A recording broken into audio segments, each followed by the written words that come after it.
I am so excited to be here with you this Tuesday afternoon in our third session. So, today is our third session in the 2 week challenge. I can't believe we've come this far through, but for those of you who've joined me on the lives and have been watching the lives afterwards, well done. You've made it through to the final session, and I hope you're already seeing massive benefit from putting very simple strategies in place to achieve great success in your independent support worker business. So well done to those of you who have already got going, and I hope you're already seeing success. It looks like we've got a viewer already, which is great. As always, if you want to ask any questions as we go through the live, please do so. I'll be keeping an eye on the thread of questions. And I know that you will get a huge amount of value from today's final session in our 2 week challenge. So please share with me in the Facebook group any successes you're having in relation to what I've discussed with you, and also any challenges you might be having as well. I'm here to help you through this 2 week period. And I know that today will be the last part of what we're doing, but I'm here for the rest of the week as well to support you, to make sure that you have set yourself up for success in your caregiving journey. So welcome today. I know you're all super busy. Today we're going to look at mastering client communication, and I've got so many things that I want to discuss with you today, because I know that there's a lot of elements to finding people, engaging with them, getting yourself in there, and converting them to paying clients for you. So that's what we're going to really cover today. So what you're going to get out of today is you're going to totally nail communication strategies in relation to speaking to your ideal client, as well as winning your ideal client over. And I'll talk about strategies and communication styles in relation to doing that successfully. So I'm going to help you understand the language and needs of your audience. We touched on that a little bit in the second session, but I will go into that in more detail today. We're also going to look at techniques for building rapport and trust with your potential new clients. We're going to look at effective communication strategies. We're going to look at ways in which you can be sure that you walk out the door with people signed up on your books, as opposed to them saying, oh, I'll wait and I'll think about it a little bit more. I'm also going to look at strategies around your pricing and how you can utilize the idea of scarcity to effectively get people onto your books. So I'll talk through that in a little bit more detail, and we'll also be going through the key things you need for that sign up process. So I'm going to be talking a little bit, I know several of you have asked me about what documents you need in place, how you need to be compliant within your business. So I'm going to make sure that you walk away today with a clear understanding of what information you need in place to successfully be signing up individuals and to make sure that you are compliant within your job roles. So welcome, and let's dive straight into all of the education we're going to be going through today. So now, firstly, you need to understand the needs of your audience. So we did touch on this a little bit in the last session, and really, if you've honed in on your niche and who it is you're talking to, then this information is a follow-on from that exercise I asked you to do in the session we had on Thursday. So ideally, if you have a relationship already with a person who would be your ideal client, so you might have 1 or 2 clients already on your books, you might have had a previous client who's no longer with you, but you've still got a good relationship with. You might have family or friends that know that they're related to or know of the needs of your ideal client. So ideally, if you can speak directly to the type of person you are looking to engage with, that is your optimum outcome in relation to these questions I'm going to ask you in a moment. If you don't know that person, you don't have that opportunity available, I will talk you through how you can use ChatGPT AI to gain a little bit more information. So I'll talk you through that side of things as well if you don't have people that you can actively go and speak to. But the ideal is to find people that you can speak to. And I'm going to give you examples of very specific questions to ask them. I will put this into the Facebook group so you can jot it down, you can store it in whatever way you would like to, and gather this information, because this is a fact-finding mission to help you effectively engage with your ideal client. Okay, so I want you to find out what the individual's biggest challenge or frustration is in relation to what it is they're looking for. So engaging with support workers, engaging with people that have the skill set that you have. So what is their biggest challenge or frustration?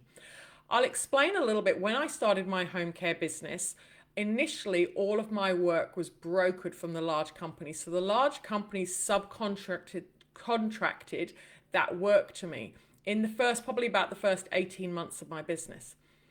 So if I didn't have any staff to go out and provide those supports, I would go out and provide those supports. Every time I'd go out and engage through a service with individuals who are from this brokered company, from this company that was subcontracting to me, I would talk to them. And actually, I didn't even need to prompt them. They would tell me their problems. They would say, I'm so fed up with having different staff every week. I'm so fed up with nobody phoning me from the office to let me know that the change has happened. I'm so fed up with this. I'm so fed up with that. So I gained that knowledge from the work I was doing as a brokered company. And then when I was able to provide services in my business and in my own right, that's the information I put in my promotional information. You can rely on us to ensure we turn up when we say we're going to turn up. You can rely on us to communicate. All of the pain points that those people told me when I was working for another company, I used that information for my business, and that helped me to market and speak to the people I was connecting with. So this is all you need to do. You just need to ask the questions and people will tell you. So another question, how do you currently seek solutions to these challenges? So find out what they're doing to try and rectify these issues. What words or phrases are they using to describe their ideal situation? So if for example, they're saying, I just feel frustrated because there's so many different services that I'm using to make sure that I can stay at home.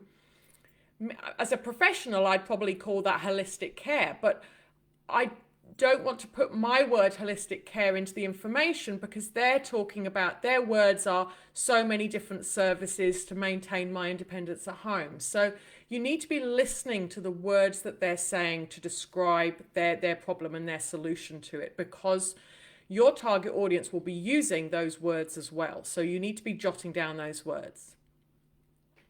And ask them where they typically go for information or advice related to this situation. So it might be a Facebook group, it might be a website, it might be, where do these people collect information from? Because you need to be hanging out in those places as well. And also ask them, have you ever had a really good service? And what did that service look like? Because hopefully they have had that really good service, and that will help you in relation to how you paint a picture of success. And we did touch on this in the last session, but I'll be looking at it again a little bit later in this session today. So what does success look like? What would an ideal outcome be for them? And so you can paint that picture and really get that overview of what it is you're going to be marketing to people. And I will help you with that a little bit as well. And how do you prefer to communicate? So find out, do they like somebody at the end of the phone that's going to answer them? Would they rather book in an appointment online at 10 o'clock on a Sunday night? Would they rather communicate via text messages and they don't want to talk? So everybody's slightly different. My children are teenagers, and trying to engage with them on the phone and make a phone call with them is very challenging. Ask them to start a text message or go on social media, and that's how they work, and that's what they want. Whereas an older individual may not be savvy with technology and they may want that phone call, but everybody's different. So you need to be physically asking, what's the best way to engage with me? How do you like things? How do you want me to communicate with you? Because by gathering that information, that will not only help you when they on board with you, but it will help you when you're finding that target audience as well. What else have I got? So, what factors are most important to you when considering? It could be how quickly somebody can start. It could be, they might say it needs to be the right person, so I'm happy to wait a little bit longer. So you need to find out what factors are important for them when engaging. And have you ever felt that a product or service was specifically tailored to you, and what made you feel that way? So just be, really building that picture. So ask them, what's made you feel special? Is there any things that have made you feel special? They'll give you the answers, and it will help you immensely as you go through this process of engaging more potential clients. Another question is there any industry-specific jargon or information that you find confusing or off-putting? Because some people don't like certain words. So you want to know that. You want to know what type of words to avoid in any marketing information you're putting out there. And what would make you feel more confident in choosing a product or a service like mine? So by gathering this information, this is gold in relation to you engaging with potential clients in the future. So write all of this down, because this is going to be your Bible to success, really. Now, if you don't have the people that you can ask these questions directly to, my suggestion, and I will put this into the group, is to go onto ChatGPT. It's very simple, completely free. If you really need me to, I can do you a little video walkthrough and I can share it in the group. So let me know if you'd like a little video walkthrough. But it's super simple. Log into ChatGPT and you basically copy and paste the information I've got, adding in your niche, your target audience, who that might be. So for example, children with autism. And the phrasing will ask what the pain points, the emotional pain, the root cause and the problems. So it won't quite be as targeted as the questions I've just shared with you, but it will give you enough of an overview of the pain and what it is people are looking for in relation to answers. People buy because of two reasons. They buy because either you're going to make them money or save them money. So I know in relation to care, those two analogies might not seem like they fit, but fundamentally you are going to be saving a lot of pain. If you are the right person and the right fit, you are going to make their lives so much easier. So these are the types of points you want to be getting across. Okay, so I will post those questions into the group, so you don't need to have written them down, but I would really recommend you go speak to your ideal client, go through it all and get that picture of what the pain points are and what you're going to be talking about in relation to Facebook, in relation to conversations, in relation to how and where you're going to be engaging with people. We spoke last week about the key areas and places to engage. So starting with family and friends, asking them for referrals, get out and about in your local community. I find shopping centres are amazing places for just hanging out, in cafes, shopping centres, and just engaging with people. Just chat. Just get out there and chat to people to help you find your ideal clients. You also want to be painting a picture of what life will look like with your services. And we did touch on this a little bit before. So if you're engaging through things like social media, and maybe you're doing a decluttering service, taking a picture, a before picture and an after picture of a room that's got a lot of clutter in and the beautiful room afterwards is perfect. That's absolutely gold for showcasing the types of outcomes you can provide for that individual. There's a really good company up on the Gold Coast. It's right across Queensland, and they do really well on their marketing. They do these videos. They're quite high end, and they are professionally done. And I know this does cost a lot of money, but they actually showcase videos of people in work and employment, and look at John, he's got his job in the community, and it really does give you that feel good factor and that warm fuzzy feeling of what a great outcome for an individual. So if you can really showcase what life looks like when people engage with services with you, then that is absolutely amazing from a social media point of view. If it's simple and you are going for that business card, a little flyer about you and your services, then put in those testimonials. Ask people for, whatever, Jane was the best support worker I've ever had. Whatever it is they say, or XYZ outcomes. I achieved XYZ goals by working with Jane. Those types of testimonials, you need to be putting that onto any information, any flyers, any business cards, those types of things, because that shows your authority. And LinkedIn, with that session as well last time about you and your skill set, you are showcasing yourself as this expert in relation to the target audience that you're working for. So on Facebook, I'd suggest Facebook. And what I'm talking about with Facebook is just engage in those local community groups, those mums of children with disability groups locally, those local business groups as well, those local networking events. I know some of them are paid, but some of them are free as well. I'd really encourage you to engage in those and really showcase. So announce great outcomes that you've achieved. Announce in Facebook, I've set myself up. I'm now, I'm an independent support worker specializing in XYZ. Please like and share with your friends, because the more people like and share your information on Facebook, the wider audience. If you've already got a good network of friends and family in your local area, that is absolute gold. Just ask them to share, because if you're family and friends, they will be happy to share and promote and support your business. Ask them to be keeping an eye out on local Facebook groups and tag you in information that might be relevant to you. So announce, let people know, showcase that you are out for business and this is what you are looking for.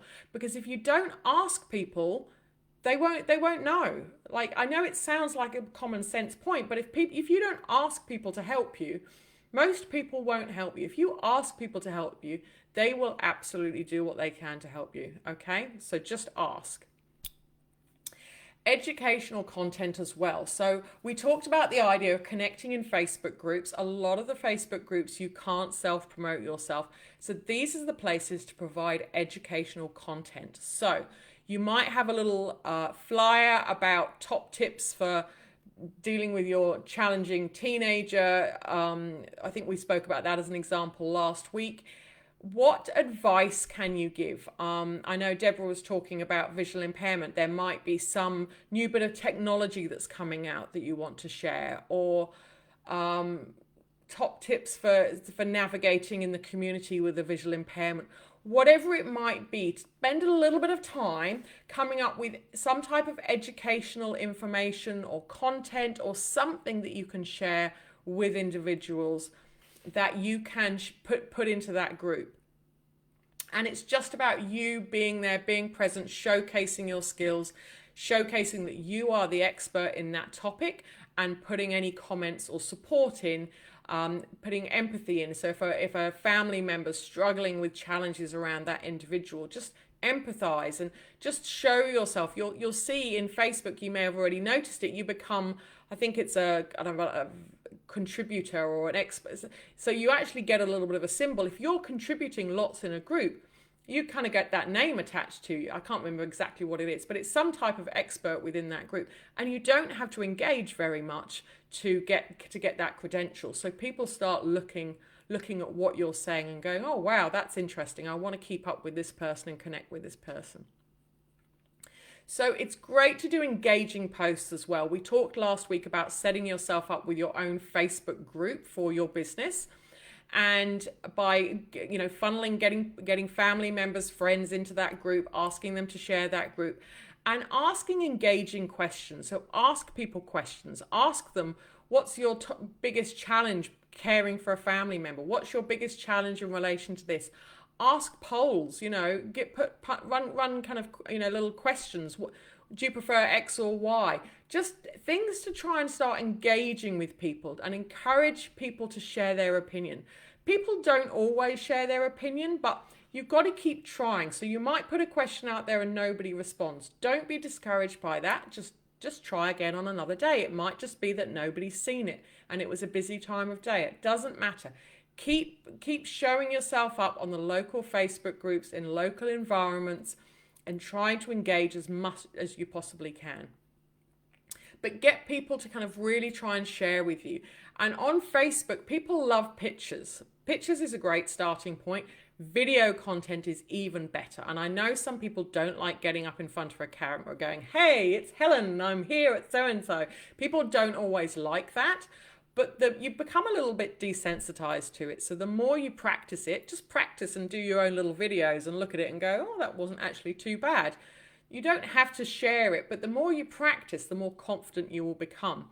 So engage in the local community. Let people showcase. We talked about the idea of, there's so-and-so, I went to so-and-so playground today or so-and-so place, and I can't believe how disability friendly it is. It had XYZ in place. This is a great place if you have a disability to come and enjoy yourself. So just share that type of information and share it to as many groups as you possibly can. Sometimes, so if you put that information in your Facebook, on your Facebook page, and you press the share button and share it to a group, most times, as long as you're not promoting yourself, people will happily have that content and put that content in there. If you engage in stories and reels as well, so you might have your Facebook page as being private, but stories and reels you can make more public. So they'll be going out there to the general public. And I'd also encourage you to do hashtags as well. So if you're working with individuals with autism, then you'd be doing hashtags in relation to autism as an example as well. So put those hashtags in, because that will help people to find you, and put things like I'm on the Gold Coast, so hashtag Gold Coast community or those types of things, Gold Coast disability, whatever. So people know your location as well. So using those hashtags is really valuable if you are engaging and trying to connect with people on Facebook and on other forms of social media.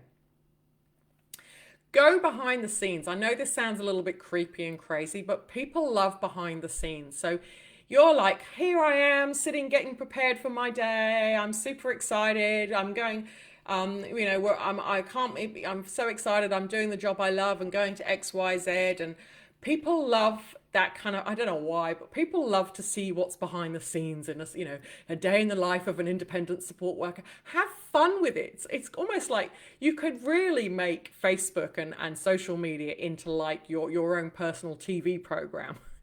If that's what you want to do. And I think it's a really great, people will start following you and go, oh, this person's really interesting. I love what they're doing. I love what they're getting involved in.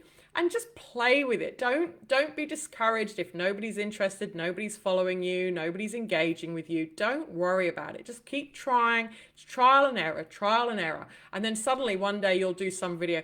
Dogs are amazing. So I don't know what it is about social media, but people love a dog. So from now and again, I post a picture of my dog, and I don't know why, but people engage more with animals and children. That people are, oh, isn't that sweet?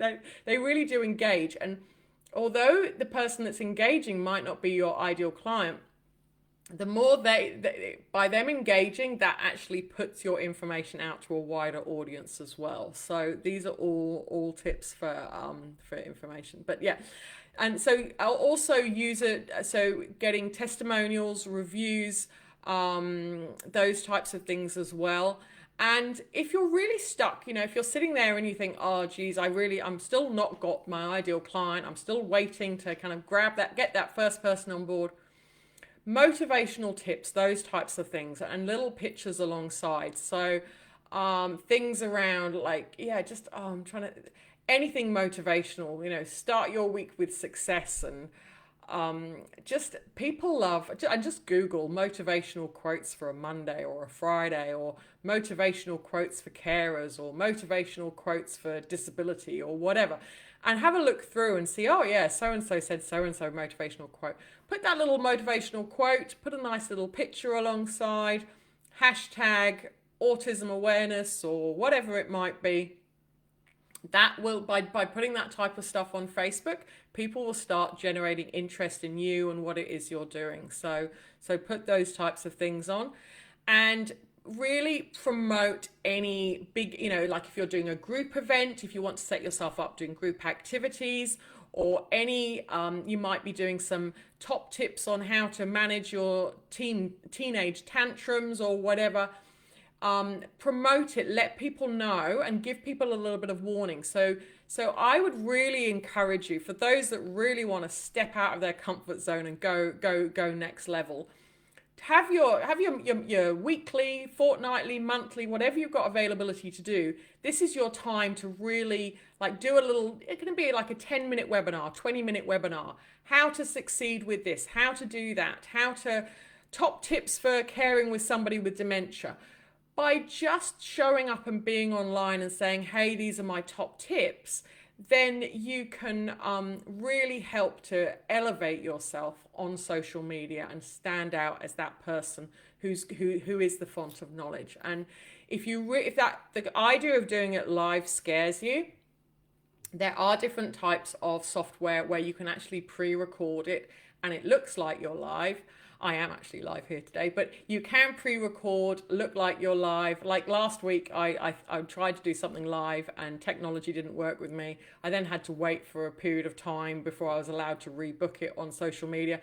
And I just did a quick recording and posted it on Facebook because it was the easiest way to get it out there. People don't know. So you can actually practice it and do it as a recording and post it on social media as well if you're really concerned that you're going to fluff it up and mess it up as well. So those are my, if you really want to go next level, then you don't have to do these things, but if you really want to take your business next level, I'd really encourage you to do it. And the more comfortable you get with doing it, honestly, it's so much fun because you're just sharing your knowledge and you're sharing your skills and you're sharing the fun, and people they connect with that and they absolutely love it. I know there's a lot of stuff in there as well, but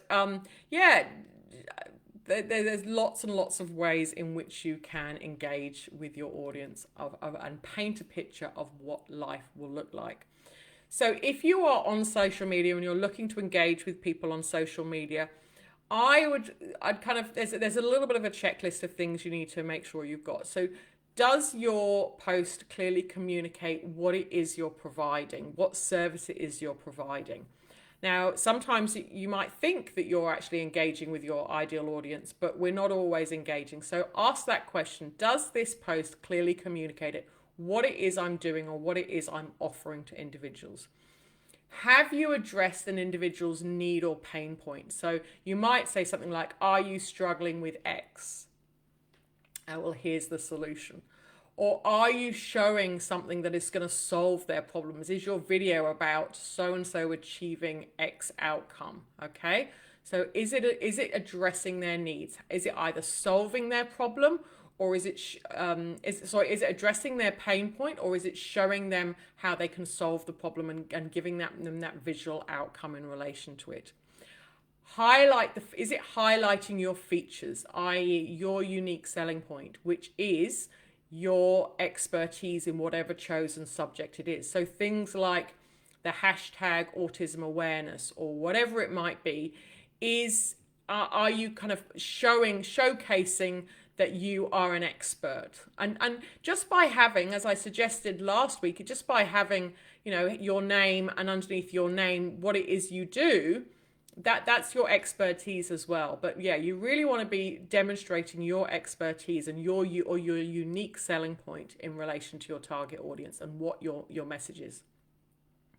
Is it concise? So are you actually saying what you need to say in the language of your audience? So making sure you're clear, concise, and using words that your audience will understand. And is it engaging? I mean, we know we all flick through social media. Boring. Think about it. What is it that engages you? Is it a fluffy dog? Is it a beautiful child? Is it a warm, fuzzy feeling of a great outcome for an individual. Have a look around. Like, what is it that you find engaging, when you think your target audience is going to find engaging? So how are you going to capture their attention? Okay. Now, the next thing, have you got a call to action? So what do I mean by a call to action? So I could be here chatting away to you going, hey, I'm Helen. I'm having a lovely day today. And okay, that might give me a warm, fuzzy feeling, but I don't know what to do with that information. So I know it sounds simple, but you've got to tell people what you want them to do. If you want a life like this, give me a call. If you want this outcome in your life, send me a message. You've got to tell people directly what it is they need to do to engage your services. I know that sounds really obvious, but if you don't ask, people will just think, oh, like, you know, they'll just scroll along going, oh, I wish I had a life like that. I wish I could work with Helen. Because you haven't asked them. You've actually got to, it's a bit like going out on your first date with somebody and going, oh, that was a nice meal. What do we do now?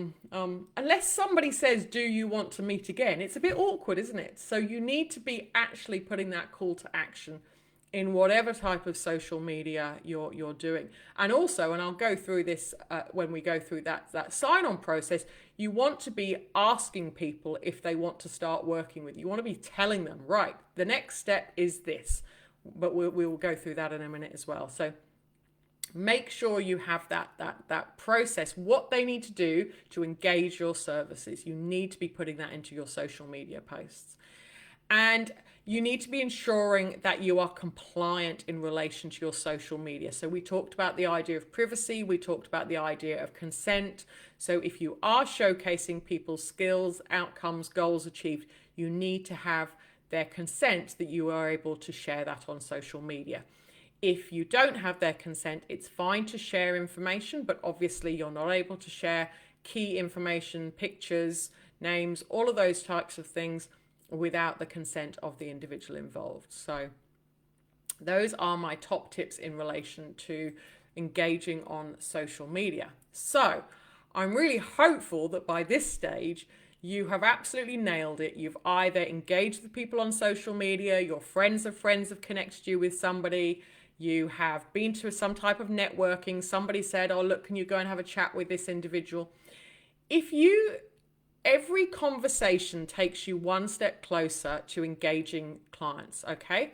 So if somebody wants to have a chat with you and they are not a potential client and you think, oh, geez, I really don't have time for this, I would encourage you to still have that conversation with that person, because by engaging with that person, they will potentially go, oh, now Helen's given me that information and I really liked Helen. What can I do to help Helen? Oh, I know, there's that friend of mine who needs some help. Helen, can you speak to that friend of mine that needs some help? So sometimes we feel like conversations are a waste of time because they're not our ideal client and we've got a very busy week and all these types of arguments for not having that phone call or not having that conversation.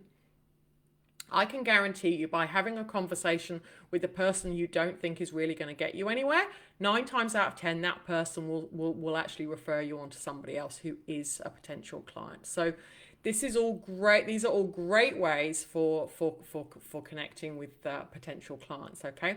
But I can pretty much guarantee you, if you do the steps that I've been through over the last few sessions, you will or should have nailed your ideal client by now and had that initial inquiry of interest.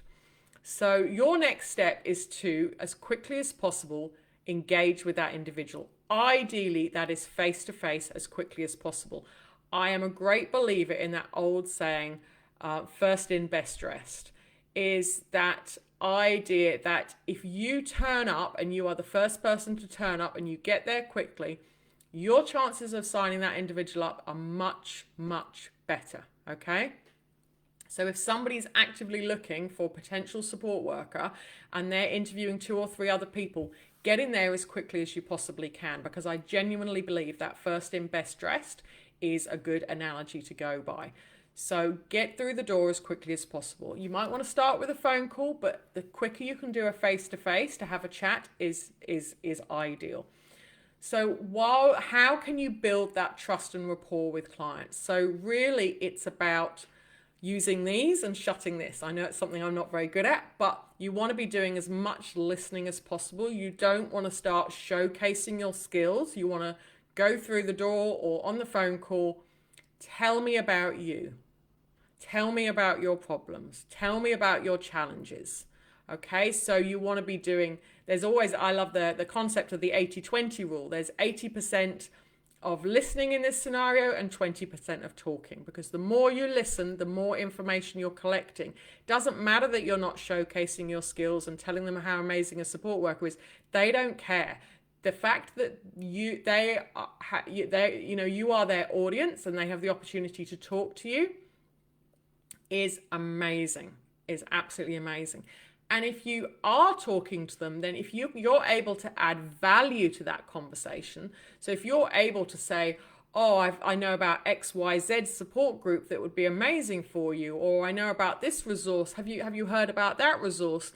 Because then they're going, oh wow, this person knows what they're talking about. I'm starting to trust and believe in this person because they know the local area, they know my issues. So if you can provide resource and expertise in relation to their pain points or challenges, and it will show that you are genuinely interested in helping them to succeed. So you also need to be demonstrating confidence, and that is both verbal confidence, and it's kind of that verbal and non-verbal. So if you're sitting there kind of with your head bowed down, looking a bit meek and mild, then we all know that kind of concept of body language doesn't really set off the right vibe. So you need to kind of set yourself up for success, psych yourself up, dance around outside with excitement before you walk through the door. How you turn up to that conversation, you may have heard the saying, to kind of, if you're having a phone call, always put a smile on your face before you start that phone call, because people pick up on your body language. They know what, if you've bringing all your stresses and worries to the conversation, then that individual will know. So you really want to make sure that you are a confident individual and that you have the energy, like your energy, the way you speak, your verbal and non-verbal communication methods are really, truly engaging with the person that you're speaking to.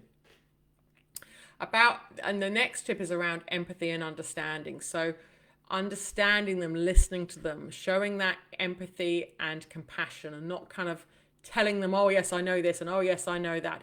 It's not your showcase, it's their opportunity to talk to you about their challenges.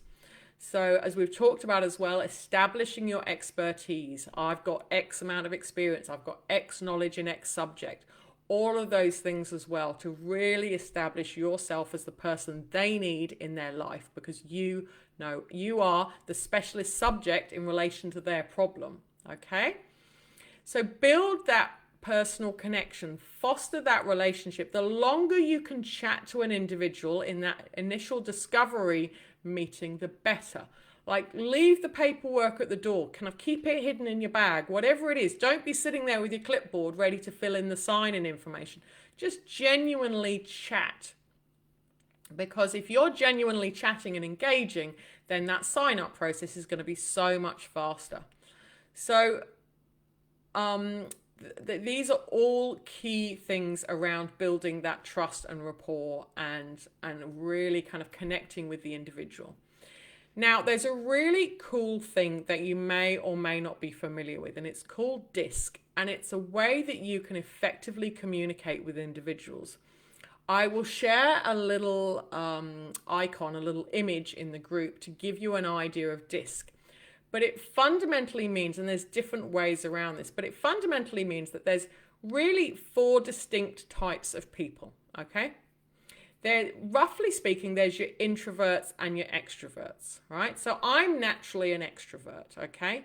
My husband's naturally more of an introvert. Across these 4 DISC types of people, and we all have a little bit of a mix of DISC within us, there are different personality types and different traits of those individuals. So if you can learn a little bit about that, then that will help you massively in that sales process. So what do I mean by that? So let's just keep with the simplicity of introvert and extrovert, right? If I'm an extrovert and I'm really warm and bubbly and I bounce in and hi, it's Helen, I'm really excited to see you, and I'm connecting with an introvert, they're going to automatically just kind of curl up and hide a little bit because my energy is just too much for them. Okay. And the other way round, if you're naturally a little bit more introverted and you go knocking on the door of the individual who's a potential client and they're very extroverted, you need to change your game a little bit. You need to go, right, come on, I need to be the slightly bubblier person in this scenario because I need to be matching the person I'm speaking to. So for me, if I'm knocking on the door of an introvert, I need to just calm myself down, quieten myself down, and be a little bit slower. So you want to try and match the person that you're talking to, and add great stuff to it. Actually kind of match their body language as well. So if they're crossing their legs, you cross your legs. If they're kind of tilting their head to the side, you tilt. I mean, don't make it really obvious that you're mirroring them, but by just mirroring the behavior, the body, the way their body is, that is massive for that kind of effective communication and connection side of things.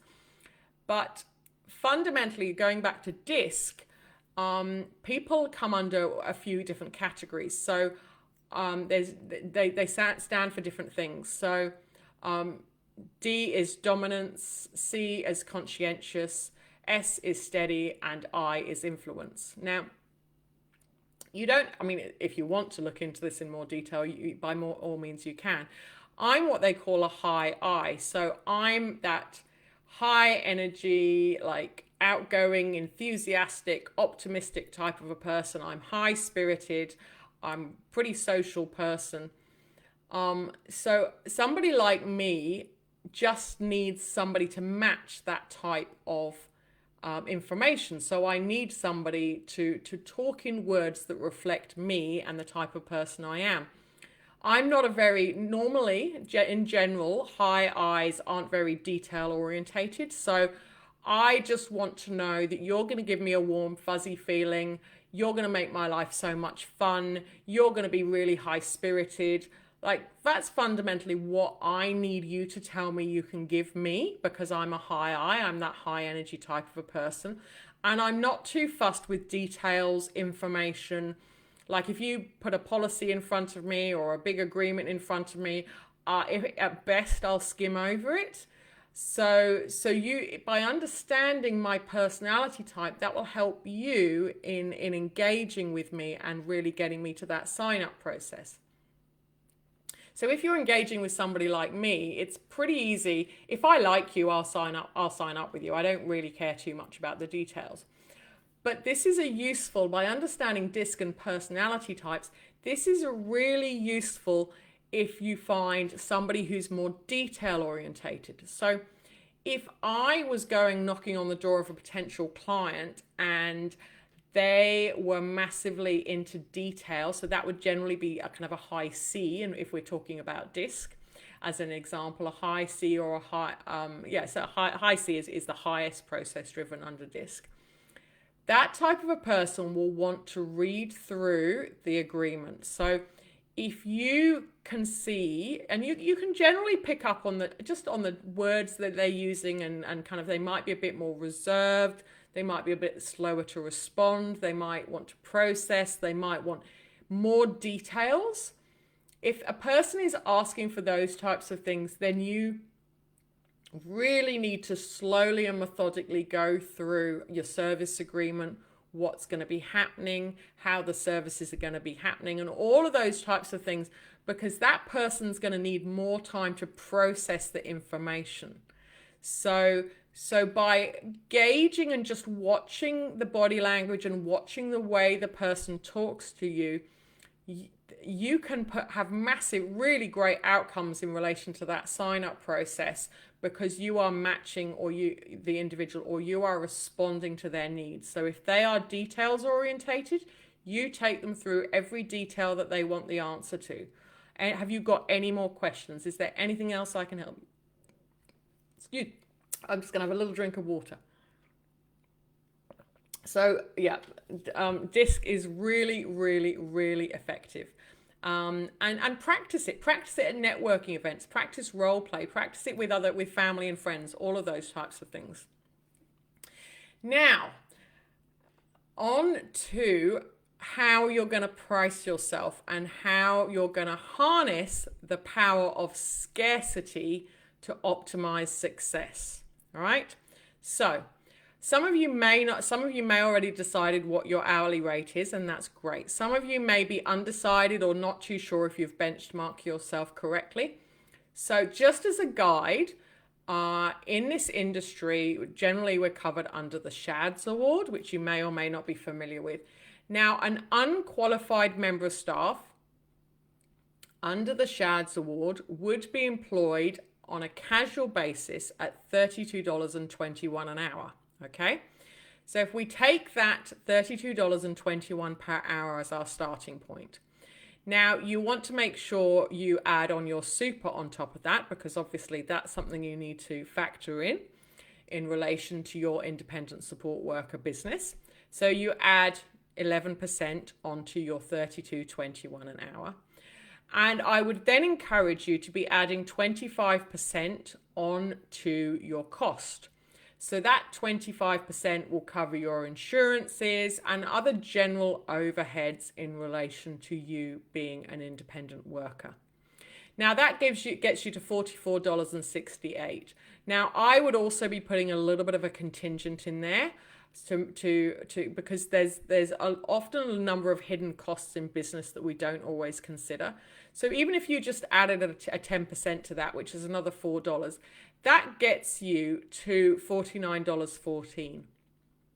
So that is my suggestion in relation to an absolute minimum hourly rate you need to be charging. Because if you are charging less than that, then you're not actually a financially viable business, because you might as well go and get yourself a job as an employee somewhere else. Do you hear what I'm saying? Because you could go get yourself a job, take all the hassle, all the stress, somebody just sign you up for work, get your $32.21, somebody pays you your your 11% super, and they do all the hard work for you. So do not charge yourself at less than $50 an hour is my recommendation. Now, I would be suggesting that you go upwards of $50 an hour. So think about this as an example, right? You can go tomorrow to Target and buy an $11 bag, or you can go to Louis Vuitton and buy yourself, I don't know how much they cost. I'm not really a Louis Vuitton. I don't know, $5,000. I don't know how much a Louis Vuitton bag costs, right? Fundamentally, what is the difference between those two Louis Vuitton bags? Okay, one is maybe a slightly better quality, but is that $11 Target bag to that $5,000 Louis Vuitton bag? Does it cost like that? You know, does that cost $4,000 to make, and they make $1,000 profits? No, they've built themselves up as the bag everybody wants. They've built themselves up as quality. It's all about their brand and their image, and they are the person that you need to go to, okay? So you can market yourself as the Target bag of independent support work, or you can market yourself as the Louis Vuitton of support work, okay?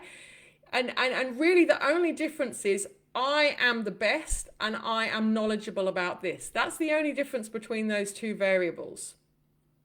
Now you can benchmark yourself in the middle, but if you look out there and you look and you think, I'm trying to think of an example of something that you can relate to, but if the price is too good to be true, then what is wrong with it? So if your competitors are all charging $60 an hour and you're charging $45 an hour, then people aren't going to look at you and go, oh, great, this is a bargain. They're going to look at you and go, well, what's wrong with her? So you've got to benchmark yourself financially at a minimum, like a minimum of $50. And if you are setting yourself up as the font of all knowledge in relation to whatever topic it is, however many years of experience you've got to be benchmarking yourself at that top price point, because somebody is paying for all of your years of experience, and you need to be reflected. I mean, if you go to the doctor, you might get a new doctor, and you might have a doctor who specializes in X, Y, and Z, who's been in practice for 30 years. I can pretty much guarantee you that new doctor is going to be cheaper than the skilled doctor. That's what you need to be doing in your business, okay? So set that price point and don't sell yourself short. We're so bad as humans of selling ourselves short. And interestingly, if you put your price down, it won't get you more work. You often find if people put their price up, they get more work. It's the psychology of people. So you also want to be encouraging people that there's a sense of urgency. So how can you do that within your support worker business? I would encourage you to say, even if this is a lie, I would encourage you to say, my books are almost full. My week is almost, whatever words you want to use. I only have limited availability, okay? Now, if you say I only have limited availability and you give them a couple of options of times and they say I can't make those times, and you go, oh geez, Helen, what do I do now? How do I carry on with this conversation? You then say something like, let me see what I can do. Let me see if I can juggle something. Okay. So people love the idea that the idea of signing people up is this sense of urgency. So if people think, oh geez, Helen's free 24/7. I can go to her whenever I want to. It's not that urgent because she's got a lot of availability. I'll just, call her back in a few weeks' time. No, you've got to get that sense of urgency. I've only got a couple of spots left in my week. So and I've got a couple of people that want to speak to me, so I can only keep this spot available for you for the next few days, whatever it might be. You can change the conversation in a few days' time if you want to. There's always a little way around it, but you really need to be perceiving that you are a limited quantity, and that people need to get started with you as soon as possible. Okay, so that will give a sense of urgency, and it will avoid procrastination. It will make them act quickly and get started with you. You want to be talking about that value and that perceived value. So scarcity just really increases the perceived value of the service that you're providing, and people are willing to pay for it. If they believe that somebody else is going to get the services that you've already built up, if they don't say yes now today, then there's that they're more likely to get started with you. There's also FOMO, which I'm sure you've heard of, that fear of missing out, and the idea that if they don't sign up with you today, then they're not going to have that opportunity. They're not going to have. You've built this amazing picture of success of working with you. They're going to miss that opportunity if they don't sign up today. So you must. I know it can be a little challenging to do it fast, especially if you don't have people on. If you don't currently have any clients, it feels like a big lie.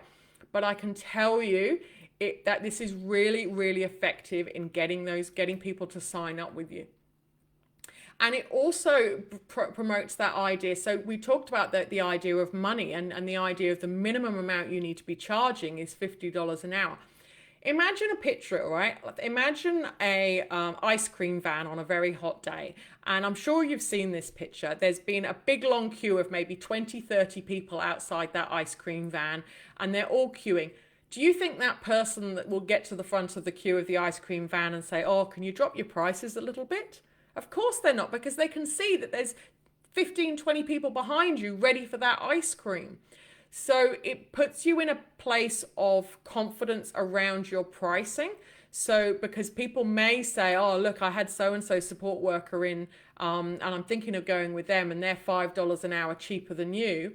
And you go, well, I've got several other people that are interested in these spots, so it's your choice. And I know that can be a little bit fear-provoking for some people, because you're like, Helen, I don't want to lose this opportunity for work, but I promise you it will work. It will work for you. It's a well-known tactic around signing people up. So hopefully now you've not only engaged, you've gone out there first in, best dressed. You've absolutely wowed them with your expertise. They think that you're their new best friend, and they wish they'd found you several years earlier. And now you're ready to bring out the paperwork. So I know a few of you have asked about this, what paperwork it is you need. So at a minimum standard in relation to you on your independent support worker journey, I would encourage you to have a service agreement in place, which I have discussed with you in the past, and also a little policy stroke handbook of key bits of information. That, I believe, is all you need to start out today and make sure that you are compliant and safe. So I'll go through the things just now that you must have as a minimum within either of those two documents. And I will, because I know a few of you have asked, I will be sharing the opportunity for you to get those off me as well if you'd like to. But you can either write it yourself or you can get them from me. But these are the absolute minimum that I recommend in relation to setting yourself up for success. So a service agreement, now I'm going to rattle off a list of things. It doesn't matter if these things are in the service agreement or in a little booklet of information or across the two of them, okay? So the first thing which I would suggest is in the service agreement is a scope of work that you've agreed. So that could be Tuesday for 2 hours and Thursday for 2 hours, ongoing until whatever date, okay? So and what it is you're doing during that time. So the scope is how many hours and what it is you're agreeing to do during that time, because that information is so important. If you need to refer back to it in the future where you go, well, look, we actually agreed this and now you've asked me to do X, Y, and Z, you can refer back to that scope of work. So you cover that, and you also include what the cost of services are. So if you've benchmarked yourself at $50 an hour, because that's a nice easy number for me to calculate, and you're going to be doing 4 hours a week, then you'd be saying to them, that's $200 plus GST. Sorry, we're not talking GST. I'm thinking of another business. So you're saying that's $400 per week times by 52 weeks of the year, or whatever it is you've agreed with them. And you do the maths, get your calculator out off your phone, and do the maths and say this is the amount that we're going to be agreeing on in relation to the scope of service. Okay. So you must be clear on what the scope is, what the jobs are, how many hours a week you're going to be doing. And you need to be giving them an indication of what the cost across the year will be. You also need to consider things like public holidays. So if you're meeting them on a Monday once a week, you need to be agreeing with them, are you going in on public holiday days, or are you not required on public holiday days? Because obviously that will affect your rate. So you need to be adding that public holiday. So you're working out, you've got, 3 public holidays across the year, or whatever it is, you need to be working that out and adding that to your costs so that they know the true cost of the services you are going to be providing. You also need to be clear on what your travel costs are. So as a rule of thumb, I'd say $1 an hour. There's some providers out there that charge more, but I personally think that $1 an hour is a standard rate to cover your vehicle costs. So you need to be including that information in your service agreement as well, and be clear on what you're going to be claiming travel costs for. Because all of these things will help set you up for success in the future. If things go wrong, if there's any confusion, you can refer back to this service agreement. You also want to be including, and this can either be in a handbook or in the service agreement, rights and responsibilities and the values and belief side of things as well. So what participants can expect from you and what you will give to them. So you might want to be really clear and be stipulating, if you contact me, I will contact you within 24 hours. All of these types of things, because you want to be setting yourself up for success around boundaries. You're not going to be available 24/7. You're not going to be available at their whim. All of these things need to be discussed and agreed so they are clear on what the boundaries are and how you're going to be setting yourself up for success in relation to your relationship with them. You also want to have something in there with regards to privacy and dignity. What steps are you going to take to maintain the privacy of their information and how are you going to maintain their dignity in relation to the services you provide. And it only needs to be a simple statement. It doesn't need to be a big policy or procedure.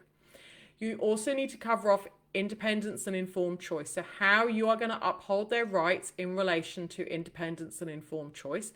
Again, that only needs to be a sentence or a paragraph. It doesn't need to be a big document. You also need to be clear on your obligations in relation to the NDIS Code of Conduct, because from a compliance point of view and possible registration in the future, that is one thing a registered provider must do. They must demonstrate that they have clearly discussed with the participants how they will be upholding their rights in relation to the Code of Conduct. So if you do that now, you are setting yourself up for success in the future. You also want to be outlining risk management. What are you going to be doing to minimize the risk to individuals? So we're talking about general risks, hazards, work health and safety side of things. We're also talking about violence, abuse and neglect. So what are you going to do if anything happens or you observe anything that causes you concern in relation to abuse? Okay, you need to be clear what you are going to be doing, and you need to be explaining that to the individuals you're supporting. You also need to be ensuring that you have a clear complaints policy. And this is an absolute requirement that it says underneath the independent support worker, if you're an unregistered provider, worker screening and complaints process. You must have a clear complaints process, and you must include in that complaints process what they need to do if they're not happy with you having dealt with a complaint, i.e. how they can make a complaint about you to the NDIS. You must have that one. I'd also recommend you demonstrate how you are continuously improving, and this is outlined in my booklet if this is something that you would want. I would also encourage you around the emergency and disaster management. And those of you that might have already picked up my free template in relation to that, I would incorporate that in the information you have. I would also encourage you to look at non-attendance at a scheduled visit. I did ask the question the Caring Made Easy group a week or so ago. You need to be clear about what happens if you turn up to a scheduled visit and that individual is not there, because worst case scenario, if you turn up, knock on the door and go, oh geez, they're always so unreliable, and you walk away and that person is on the other side of the door and they are injured, or worst case scenario, they've passed away, then you are in big risk, okay? So if anybody wants any advice around that, please ask. But there's a real basic fundamentals around what to do. You agree with them. What does that look like? Who do I contact? How do I make sure that you are safe? And so that I can walk away and know that you are safe and that I have done what I'm obliged to do in relation to your safety. You also want to be some type of cover off with regards to indemnity. So anything that you might, like if you break a cup or something like that, how are you covering yourself, or what are the responsibilities around things that might go wrong in the provision of services? You've obviously got your insurance, but what happens if you damage something in their house whilst providing services to them? That's your responsibility, and it's something you're going to have to follow up with. So some type of a disclaimer in relation to that, I would definitely recommend in relation to the everyday provision of services. You also need to be including changes to the agreement and how they can end services with you, or how you might end services with them. You must make sure that you don't just cut and run. If somebody is causing challenges to you and you are not a right fit, then it is not a good look for you just to suddenly cancel all services and block them on Facebook and not speak to them. And I know that sounds like a really silly thing to suggest, but I know people that have done that and providers that have done that. So you need to be very clear in how the agreement might end and what steps you would both take if the agreement were to end. And on your part, if it really wasn't working, you need to be explaining, this isn't working, this isn't because of X, Y, Z, this is what we need to do to rectify it, and these are going to be the outcomes if we can't rectify this situation, okay? You also need a little bit of information in relation to GST. So if you are not GST registered as an independent support worker at the moment, I would I'm not an accountant, so you need to speak to your accountant about this. But I would encourage you to look into it because you do not need to charge GST as part of the provision of services under NDIS. However, if you pay for things, you might pay for stationery, you might pay for equipment for your business, you're obviously then paying GST, you can claim that GST back. So I'm not telling you to go out and do it. Please speak to your bookkeeper stroke accountant and get their advice, but I would really recommend you to consider registering for GST if you haven't done so already. But yeah, sorry. So within the paperwork, you must put a little bit of information on GST. You also need payment terms. So what do I mean by that? You'd be saying, I will submit the payment and expect payment within X number of days. Normally it's a 7-day period, but that's for you to negotiate with the participant you're working with. And you also need a clear information on cancellation policy. So what I mean by cancellation is what happens if they cancel a service with you. What sort of notice period do they need to give? Because you have a right to charge in relation to them cancelling a visit within that notice period time. But also, what are you doing as a sole worker to ensure that they have ongoing services? Because if you're suddenly sick and they need that service to help them get out of bed in the morning 7 days a week, what are you doing? You have an obligation to ensure that they have somebody else that can provide those services in the case of you being incapacitated. Okay, so that's really, really important as well. I will share that in the group. Wow, we've got a lot of we are going through a huge amount of information today. Next bit is around, so you've done the paperwork with them, you've gone through, you've got a clear overview of information, and I genuinely would encourage you to presume that they're just going to go with you. So don't meekly kind of go, oh, I hope you'll get started with me. Literally, your wording needs to be around, so when do you want to get started? You need to be that person of authority going, right, where to from here? What next? When do you want to get started?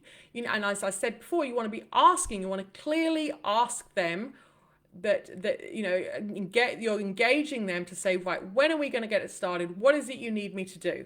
And you're going to be dealing with any objections they might have. If they're a little bit tentative around that getting started side of things, just start gently. So they might be building up for the amount of times we went out in the home care business and we signed up for like a couple of hours of domestic assistance. And then within a couple of weeks, we were providing 20, 30 hours of care to an individual. So if you need to start small, just start with, well, let's start with 1 visit a week and go from there, or whatever that might be. Start small if you need to. Again, as I've said, suggest that sense of urgency. Just tell them you've got limited availability. You need to get started we need to get this signed up today. At least reserve your spot. Get that spot reserved so I don't give it to somebody else. So they might not have signed on the dotted line, but you've reserved that spot for them because that gives them what they call skin in the game. They've actually engaged, they've put something tentatively in the diary. If you need to reinforce that value, reinforce what the benefits are going to be like in working with you, and just really deal with any remaining objections. But by now, I believe you'll have totally nailed it in relation to connecting with that person on the other side. So you really shouldn't be needing to do this, but there's always little tips and tricks to make sure that you get it up and going. And if they do say, I need a night to think about it, then make sure you call them back that following, when you've agreed, whatever they say, call me at X time, call them back at that time. Let them know that you're reliable and you're ready to go. Okay? Whew. Now, that's been a huge amount of information today, and I hope you've got value. I know if you follow these tips, you will be so set up for success in your business. So we've gone through how to set yourself up in a compliant way. So all the things you need in place to be successful in your business. We've gone through how to set up your niche, how to communicate your message to individuals, how to get out there, the information you need to get them to sign up with you, and everything in between. You are now completely set up for success on this 2-week challenge. And I encourage you to keep letting me know in the group the outcomes, what you've got, any challenges you've got in relation to this, and any successes. Please let me know any successes if you're putting any of this in place. And I'd also encourage you to tag me, or not tag me, but I'll happily like and share anything in anybody's social media groups and really be a fanfare of success. So please, share anything with me in social media, because I would love to engage with whatever content it is, because I know that you guys will totally set yourself up for success if you follow these steps within your business. So I know there's been a lot covered in the last few sessions, and I know there's a lot of insights that I've shared with you, but this is just the beginning if you would like it to be. If you are fired up and ready and you have found great value in the last 3 sessions, then you can absolutely take things up a notch, and you can propel yourself and your journey to success within your independent support worker business. So today I'd like to offer you the opportunity to connect with me in another group, which is my independent support worker community, which is where the real magic happens. So you think this has been magic the last 3 weeks? You ain't seen nothing there. I've got so much more to share with you if you want to join me on your journey, because I know that I can totally accelerate and help you succeed in your independent support worker business. So I'm offering you the opportunity to come and join me in my community, set yourself up for success, and I will give you a comprehensive roadmap to success in my group. So you will receive mentorship from me. I will be there. I will be your safety net. I will be your fanfare, whatever it is you need to help you to become the best version of yourself on your independent support worker journey. I will be there. So within the membership, you will not only learn how to launch your business. We've started it here, but there's so much more I can share with you. I'll teach you how to manage your business successfully, so how to be the most compliant, the best version of yourself, how to totally nail every element of your business, and I will teach you how to completely thrive in your business. So make sure you don't burn yourself out. Make sure you have all of the skill sets that you need to be the best version of yourselves, because I know how lonely it can be to be your own boss. When you're there by yourself, it can be a really scary journey. There's nobody there to check things with. There's nobody to jump up and down with excitement, apart from maybe a family member when you achieve a goal or outcome. I know how lonely it can be, and how sometimes you do just need a bit of advice and guidance. Most of the time we're good. We're like, yeah, I'm good, Helen. But sometimes just that reassurance, checking in with somebody and going, am I on the right track here? Is there anything else I need to think about? That's what you will get from me by joining my community. So I know that you will get great value in that. I'll be there to hold your hand, give you high fives on the days that you need it, and give you virtual hugs on those days where it's not been quite such the outcome you wanted. So if you are ready to join me in that community, I will share that information within the group, but I will give you a bit of an overview of what's going to be in the group.